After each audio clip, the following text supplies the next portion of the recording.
আজকে আমি ছাদ বাগানে সব গাছগুলোকে কিচেন ওয়েস্টের লিকুইড দেবো। এখানে এই ড্রামের মধ্যে প্রায় 2 মাস 3 মাস ধরে এই সবজির খোসাগুলো ভেজানো রয়েছে। এই জলটা এখন একদম গাছে দেওয়ার জন্য রেডি।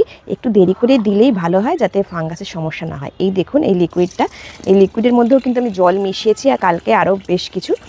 তারপরেও আমি এখান থেকে 2 লিটার জল নেব, নিয়ে 10 লিটারের একটা বালতির মধ্যে মিশিয়ে নেব।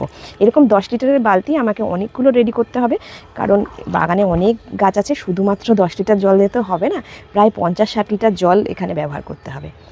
এখানে একটা 10 লিটারের বালতি, এর মধ্যে 2 মগ দিয়ে দিচ্ছি, মানে 2 লিটার জল। 10 লিটার আর এই 2 লিটার নিয়ে 12 লিটার হলো।